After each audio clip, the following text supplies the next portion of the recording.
സ്തുതിയായിരിക്കട്ടെ. എൻ്റെ പേര് ലിജി. ഞാൻ കോട്ടയത്ത് നിന്ന് വരുന്നു. ഞാൻ ആദ്യമായി കൃപാസനത്തിൽ വരുന്നത് 2019 അന്ന് എൻ്റെ ഇൻറ്റൻഷൻ IELTS എക്സാം പാസ്സാവുക എന്ന് മാത്രമായിരുന്നു. പിന്നീട് ഒരുപാട് തടസ്സങ്ങൾ ഉണ്ടായിട്ടും ഞാൻ ന്യൂസിലൻഡിൽ എത്തിച്ചേർന്നു.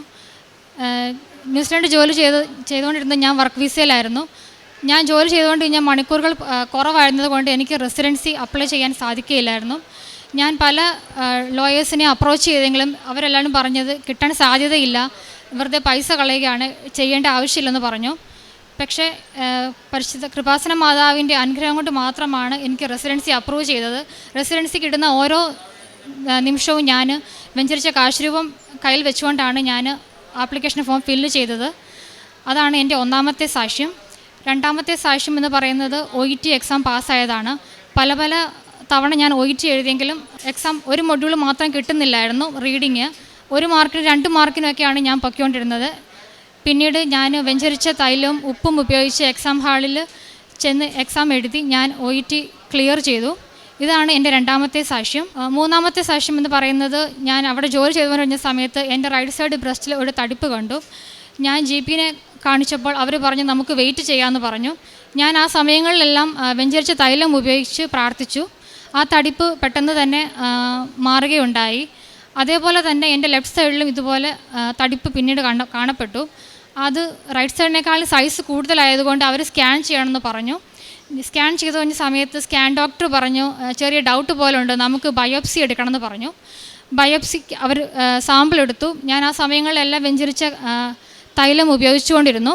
ബയോപ്സി റിപ്പോർട്ട് വന്നു. ആ റിപ്പോർട്ട് നോർമലായിരുന്നു. ഞാൻ ഉറച്ചു വിശ്വസിക്കുന്നു കൃപാസന മാതാവിൻ്റെ വെഞ്ചരിച്ച വസ്തുക്കൾ ഉപയോഗിച്ചതുകൊണ്ട് മാത്രമാണ് എൻ്റെ ബയോപ്സി റിപ്പോർട്ട് നോർമലായതെന്ന്. പിന്നീട് ഞാൻ ജോലി ചെയ്തുകൊണ്ടിരിക്കുന്ന സമയത്ത് വലിയൊരു അപകടത്തിൽ നിന്ന് കൃപാസന മാതാവിനെ രക്ഷപ്പെടുത്തുകയുണ്ടായി. ഞാൻ ന്യൂസിലൻഡിൽ പോകുന്നതിന് മുമ്പ് ബഹുമാനപ്പെട്ട ജോസഫ് അച്ഛനെ കണ്ടിരുന്നു. അച്ഛൻ എനിക്കൊരു വെഞ്ചരിച്ച കാശ് രൂപം തന്നു. ഞാൻ ആ ഡ്രൈവിംഗ് ചെയ്യുന്ന സമയങ്ങളിലെല്ലാം ആ കാശ് രൂപം എൻ്റെ പോക്കറ്റിലുണ്ടായിരുന്നു. എൻ്റെ ഓപ്പോസിറ്റ് വന്ന വണ്ടിക്കാരനും ഈവൻ ഞാനും വലിയ അപകടത്തിൽ നിന്ന് രക്ഷപ്പെടുകയുണ്ടായി. ഞങ്ങൾക്ക് 2 പേർക്കും അത് അത്ഭുതമായി പോയി. 2 പേരുടെ വണ്ടിയിൽ ഒരു സ്ക്രാച്ച് പോലും ഇല്ലാണ്ട് ഞങ്ങൾ 2 പേരും രക്ഷപ്പെടുകയുണ്ടായി. അത് വെഞ്ചരിച്ച കാശ് രൂപത്തിൻ്റെ ശക്തിയിലാണെന്ന് ഞാൻ ഉറച്ചു വിശ്വസിക്കുന്നു. ഞാൻ 2019 തൊട്ട് പുറത്തേക്ക് പോകാൻ ട്രൈ ചെയ്തുകൊണ്ടിരിക്കുകയാണ്. അതിന് IELTS എക്സാം പലതവണ എഴുതുകയുണ്ടായി. എന്നിട്ട് ഞാൻ പാസ്സായില്ല. പിന്നീട് എൻ്റെ ഒരു കസിൻ സിസ്റ്റർ മുഖേന എനിക്ക് ന്യൂസിലൻഡിലേക്ക് പോകാനൊരു ഓപ്ഷൻ വന്നു. വലിയ ചിലവൊന്നും വരുത്തിയില്ലെന്ന് ചേച്ചി പറഞ്ഞു. അങ്ങനെ ഞാൻ അപ്ലൈ ചെയ്തു. എന്നിട്ട് എൻ്റെ പഴയ IELTS സ്കോർ വെച്ച് ഞാൻ അപ്ലൈ ചെയ്തു. പ്രോസസ്സിംഗ് എല്ലാം മുമ്പോട്ട് പോയി. ചില സമയങ്ങളിൽ ഭയങ്കര തടസ്സങ്ങൾ വന്നു. വിസ വിട്ടു എന്ന് ഭയങ്കര സംശയമായിരുന്നു. ഞാനപ്പോൾ ഡേറ്റ് ഇട്ട് പ്രാർത്ഥിച്ചു April 9. അങ്ങനെ എനിക്ക് വിസ അടിച്ചു കിട്ടി. April 9, 2023 എനിക്ക് ന്യൂസിലൻഡ് വിസ അടിച്ചു കിട്ടി. ഇതായിരുന്നു എൻ്റെ അടുത്ത സാക്ഷ്യം. പോകുന്നതിന് മുമ്പ് ന്യൂസിലൻഡിലേക്ക് പോകുന്നതിന് മുമ്പ് ഡ്രൈവിംഗ് ലൈസൻസ് എടുക്കണം എന്നുള്ളത് എൻ്റെ ഒരു നിയോഗമായിരുന്നു. ഞാനത് ഇവിടെ വന്ന് സാക്ഷ്യപ്പെടുത്തിയിട്ട് പോകത്തുള്ളൂ എന്നാണ് അന്ന് ഞാൻ എൻ്റെ നിയോഗത്തിൽ പറഞ്ഞിരുന്നത്. അതുപോലെ തന്നെ ആദ്യത്തെ അറ്റംപ്റ്റിൽ തന്നെ എനിക്ക് ഡ്രൈവിംഗ് ലൈസൻസ് കിട്ടി. പക്ഷേ അന്ന് എനിക്ക് സാക്ഷ്യപ്പെടുത്താൻ സാധിച്ചില്ല. അതിന് ഞാൻ അമ്മ മാതാവിനോട് ക്ഷമാപണം ചോദിക്കുന്നു. ഇവിടെ വന്ന് ഉടമ്പടി എടുത്തു. അതിനുശേഷം പിന്നീട് ഉടമ്പടിയിൽ ചില ഉഴപ്പിയിട്ടുണ്ടായിരുന്നെങ്കിലും റിന്യൂ ചെയ്ത് ഞാനത് കറക്റ്റായിട്ട് പാലിച്ചു. പ്രേക്ഷിത പ്രവർത്തനമായിട്ട് ഞാൻ ഇവിടുന്ന് കൊണ്ടുപോയ പത്രങ്ങൾ വിതരണം ചെയ്തു. ഞാൻ ജോലി ചെയ്യുന്ന മേഖലയിലും മാതാവിനെ പറ്റി ഞാൻ സംസാരിച്ചു. ഞാൻ അവർക്ക് പത്രം വിതരണം ചെയ്തു. പിന്നെ നാട്ടിലേക്ക് വരുന്നവരോട് ഞാൻ പറഞ്ഞു. അങ്ങനെയൊക്കെ ഞാൻ പത്രം വിതരണം ചെയ്തു. പിന്നെ സാമ്പത്തികമായിട്ട് ഞങ്ങൾ അവിടെ ഉള്ള മലയാള ഗ്രൂപ്പിൽ ക്യാൻസർ പേഷ്യൻസിന് സഹായം ചോദിച്ചിരുന്നു. അവർക്കൊക്കെ ഞാൻ ഫിനാൻഷ്യലി സംഭാവന ചെയ്തിരുന്നു. പിന്നെ അവിടെ ഓരോ ആഴ്ചയിലും എനിക്ക് കിട്ടുന്ന സാലറിയിൽ നിന്ന് ഞാനൊരു നിശ്ചിത തുക ഞാൻ ചാരിറ്റിക്ക് വേണ്ടി മാറ്റി വെച്ചിരുന്നു.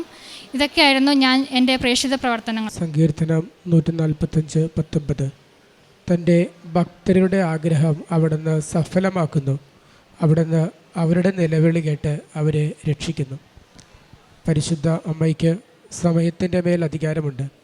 കാനായിൽ കല്യാണവിരുന്നിൻ്റെ സമയത്ത് അവർക്ക് വീഞ്ഞി തീർന്നു പോയ ആ സമയം അവരെ ആ വിഷമത്തിൽ നിന്ന് സങ്കടത്തിൽ നിന്ന് പരിശുദ്ധ അമ്മ ഇടപെട്ട് അവരെ സഹായിക്കുന്നുണ്ട്.